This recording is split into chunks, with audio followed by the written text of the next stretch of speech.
Flux 3 beats Luma 3.2 in 93% of early comparisons. That isn't a narrow lead, it's a hard signal. Creators are already ditching fragmented toolchains for a single, unified engine. Black Forest Labs just dropped a number that signals the end of stitching AI assets together. This is Flux 3, the first self-flow model. And that 93% win rate marks the shift from patchwork workflows to generating video, audio, and images in one breath. This matters because your workflow is bleeding time. You're spending hours syncing sound to video, fixing drift, and begging separate models to play nice. The driving question is simple. Can a single model actually replace your entire toolchain, or is this 93% just an early access hype trap?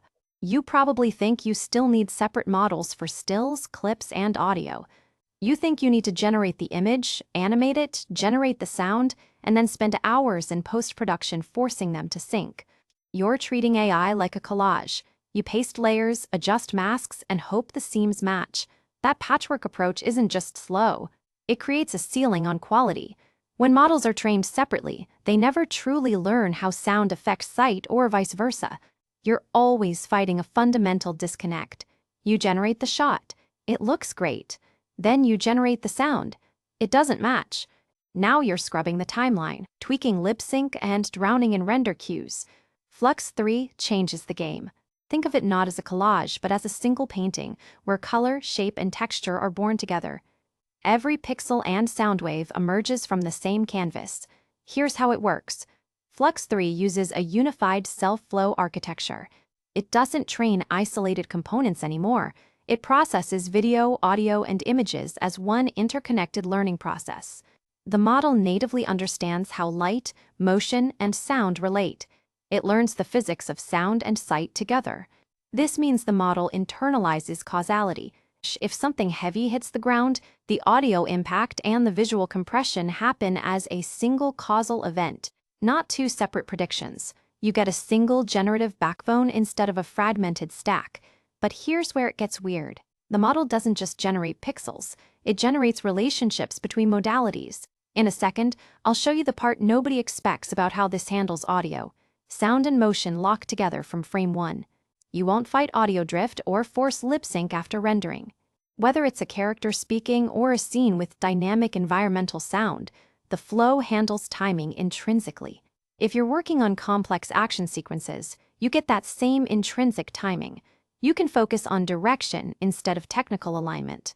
This promises to cut the heavy post-production stitching that usually kills creative momentum. This capability makes it promising for projects that usually require hours of technical alignment.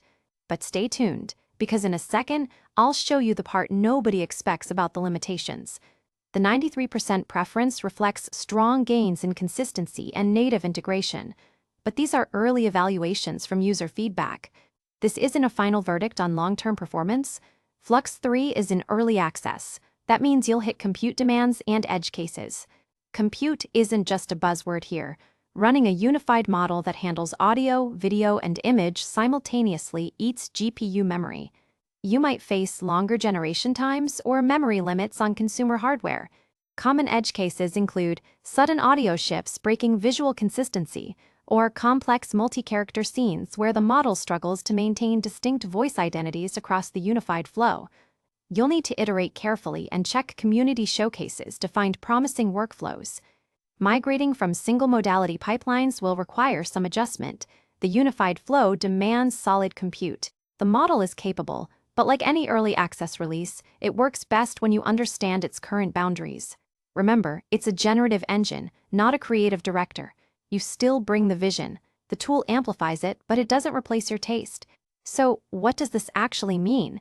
Flux 3 proves that unified models are cutting workflow friction by natively integrating modalities. The 93% preference is the industry voting for cohesion over patchwork. You're reducing friction while getting a single, cohesive output. You get a powerful new standard where sound and motion lock instantly. But you still bring the vision. This isn't just about saving time, it's about a new creative language. When sound and image are born together, you can create things that were impossible before. A whisper that makes the dust dance in the light. A rhythm that drives the camera movement. You can now prompt for mood and texture simultaneously, letting the model decide how the sound shapes the image and how the image influences the sound. You're not just editing anymore, you're conducting. Flux 3 is the new standard for unified generation. Treat it as a capable, high-compute tool that requires iteration. It's an iterative tool, not a magic wand. Next, we'll put Flux 3 against a complex narrative prompt to see if this 93% preference holds up when the stakes get real. If you're building with AI, hit subscribe to catch that deep dive. That's the full picture. If this made it click, tap subscribe. There's a new AI explainer here every day, and tap the video on screen to keep going. See you in the next one.